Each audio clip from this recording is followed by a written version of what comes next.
Ooh. And when I told you I knew exactly who William was way before he actually revealed it, but that didn't make the reveal any less shifty. Got a little cold, it was a little chilly. Not kindergarten. I can't stay.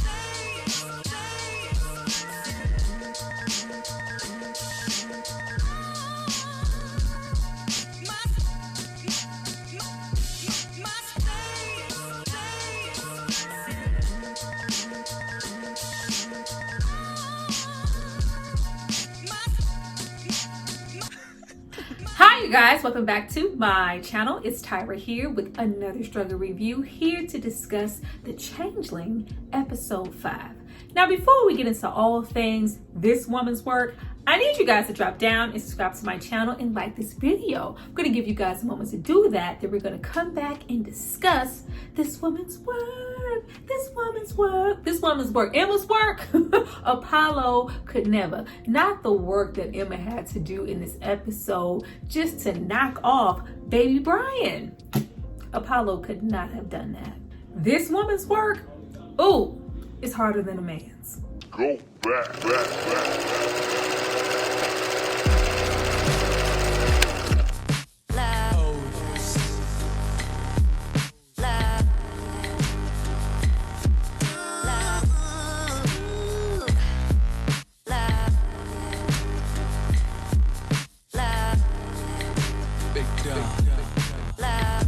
Now, getting into the episode, we finally get into the unveiling of this photograph of Emma. The very one her bestie spoke on in episode 1 that made her look like a sorceress. Now, even though a lot of this episode feels like we are going through the motions, retracing Emma's steps, some of these steps that we already saw, but there is something to take away from going back, like the fact that we do visit this witch by this river twice. Now beforehand I was like, girl, look, if the locals tell you, this is a witch, we don't ever go by there, don't go back there, let alone allow her to touch you. I cannot even understand in my mind why Emma would make her way back to this lady twice and not take heed of the warning. But watching it again here, it just feels more than curiosity or just Emma making a dumb decision. Like a lot of this episode in connection with that photograph of her, it just feels like she was drawn to her and she couldn't help but go there.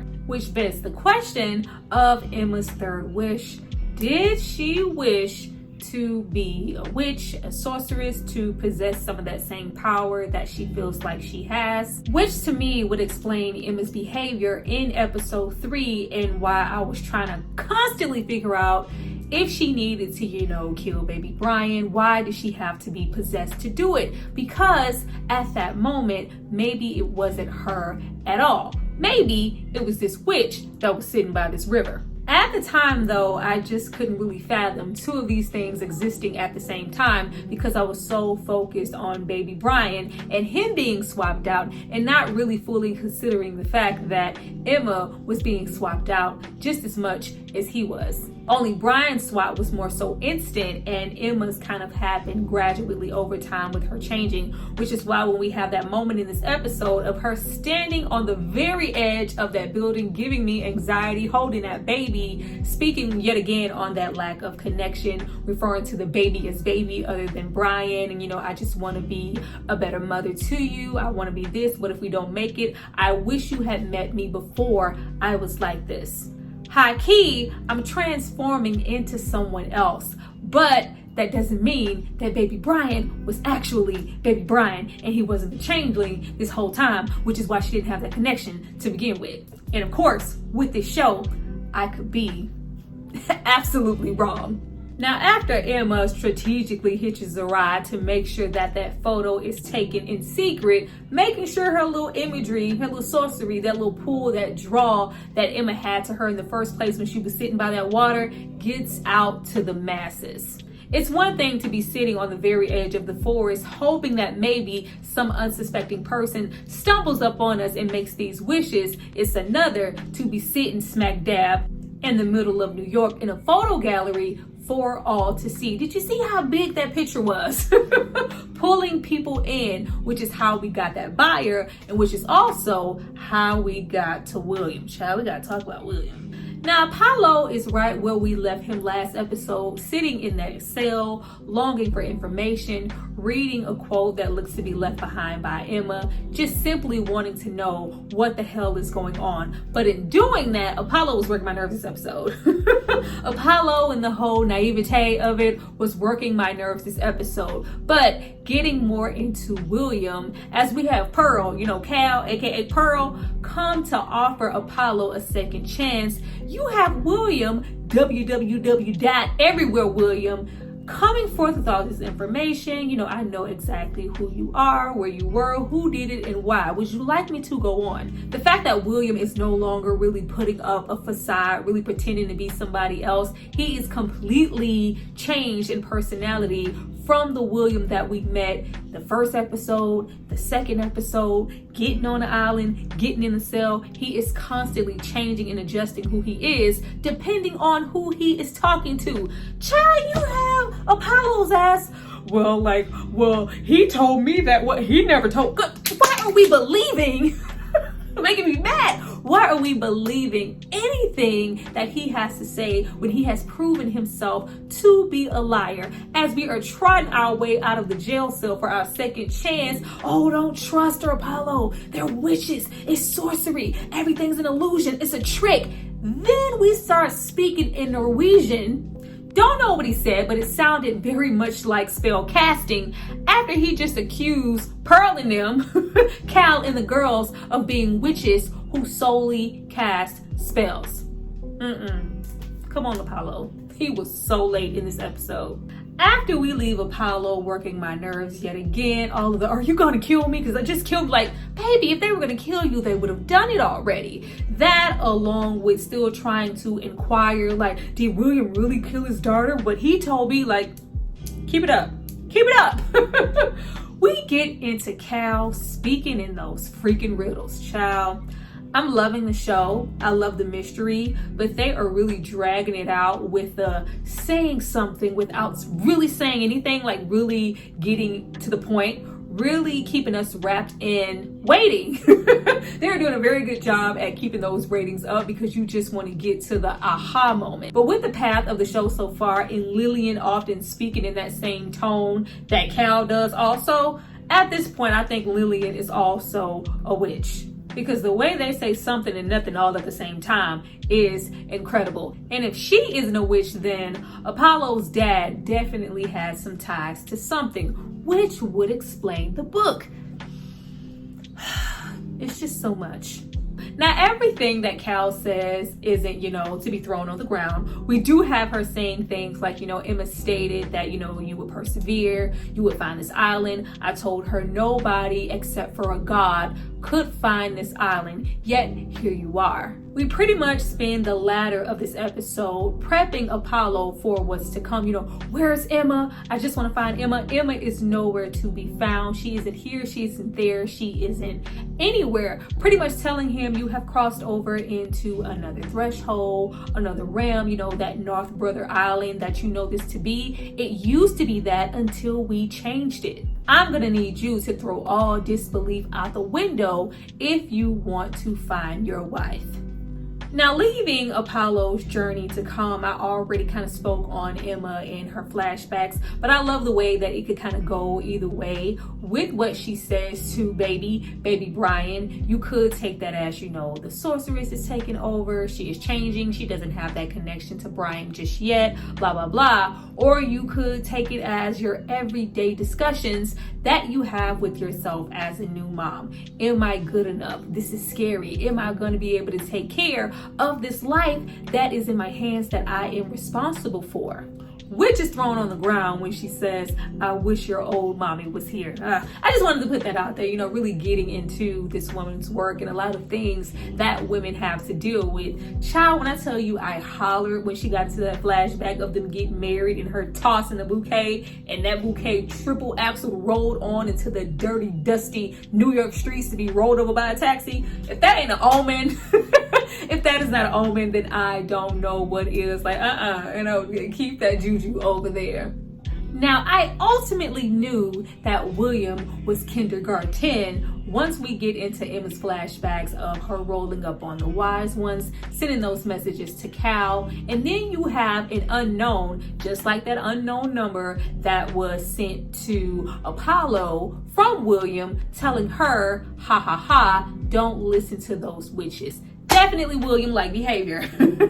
Definitely William, the way from, the last episode to this one, he has been able to completely shift his personalities. That superhuman behavior of him getting beat to within an inch of his life and still being alive. The Norwegian out of nowhere, the shift in his tone of voice, the way that he has lied to Apollo from the moment that he met him. I was like, oh, this is that person. Now, if they had not worked overtime to make William look so suspicious, the whole app situation, see, look, I'm here and Patrice is over there.